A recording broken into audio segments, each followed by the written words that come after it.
Entonces, vamos a hacer una revisión de la fisiopatología detrás del caso clínico para poder entender la evaluación de una acidosis metabólica de anión GAP elevado. ¿Qué está detrás de la ciencia de lo absurdo?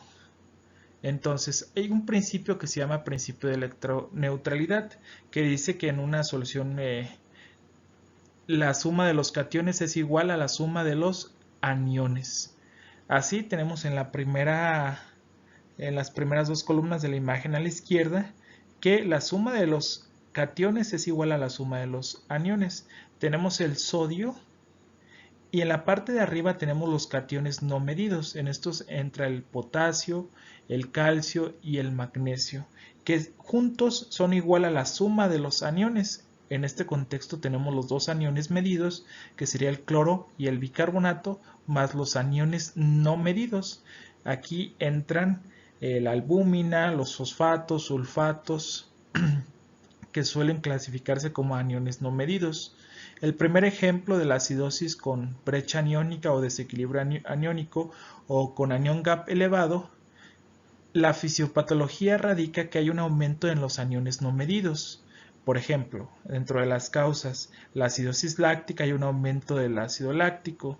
En el contexto de la cetoacidosis hay aumento de los cetoácidos. En el contexto de lesión renal hay aumento de ciertos ácidos como sulfatos, fosfatos, y estos aniones no medidos condicionan una disminución del bicarbonato. El cloro o los ácidos dependientes del cloro permanecen estables en la acidosis metabólica de anión GAP elevado. En el contexto de la acidosis metabólica de no anión GAP, el bicarbonato disminuye y los aniones no medidos permanecen iguales, por lo tanto no se modifica la brecha aniónica. Lo que aumenta son los ácidos dependientes del cloro o el ácido clorhídrico que aumenta. La fisiopatología detrás de esto es que en un ácido existe un hidrogenión y un anión. Por cada ácido que se agrega, el hidrogenión disminuye 1 a 1 el bicarbonato y el anión aumenta 1 a 1 la brecha aniónica. Es por eso que en el contexto de la acidosis metabólica nos permite el cálculo del delta-delta cuando es 1 a 1, nos permite determinar si hay aumento equiparable de la brecha aniónica con disminución equiparable del bicarbonato. Entonces, en el contexto de la acidosis metabólica de anión GAP, el descenso del bicarbonato es en relación con el sodio y el cloro y el aumento de los ácidos tanto orgánicos como inorgánicos. Y esto puede ser debido a tres causas: aumento en la cantidad de ácido no clorhídrico, disminución de la excreción de ácido y lisis celular. La fisiopatología detrás de la compensación respiratoria. La compensación respiratoria en el caso de la acidosis metabólica es inmediata. Tarda de unos minutos en realizarse. Conforme va disminuyendo el pH ácido, se va tornando más ácido. Esto estimula el centro respiratorio con aumento de la frecuencia respiratoria y aumento del volumen minuto, lo que produce hiperventilación con disminución de la presión parcial de CO2, lo que estabiliza de manera parcial el pH. Entonces, ¿cuál es la impresión diagnóstica en el contexto de este paciente? Tenemos un paciente con diabetes mellitus descompensada, con una glucosa inicial de 845, en el que establecemos, de acuerdo a los criterios de la ADA, el diagnóstico de cetoacidosis diabética por un pH menor de 7.3, un bicarbonato menor de 18, glucosa mayor de 250 y un anión GAP mayor de 10. Con respecto a los trastornos ácido-base, es un trastorno ácido-base mixto, con acidosis metabólica, con desequilibrio aniónico, o sea, anión GAP elevado, secundario a cetoacidosis diabética.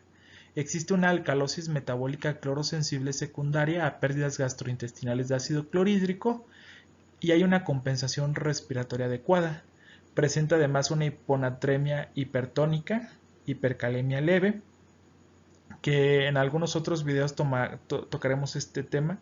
Los pacientes con cetoacidosis diabética suelen tener una depleción importante de potasio debido a que hay caliuresis, o sea, pérdida de potasio por la orina debido a el aumento de la osmolaridad urinaria, pero también tienen niveles de potasio en sangre altos, y esto es por el pH ácido y por la hiperglicemia.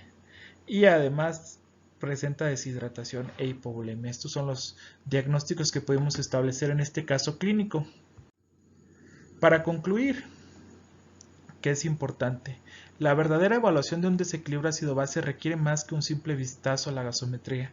Requiere aplicar las fórmulas adecuadas en el momento adecuado. Por ejemplo, en este caso, si no hacemos el algoritmo tal y como se explica, pasaríamos por alto que cursa con una alcalosis metabólica. Se debe corregir la brecha aniónica por la albúmina cuando ésta sea menor de 4.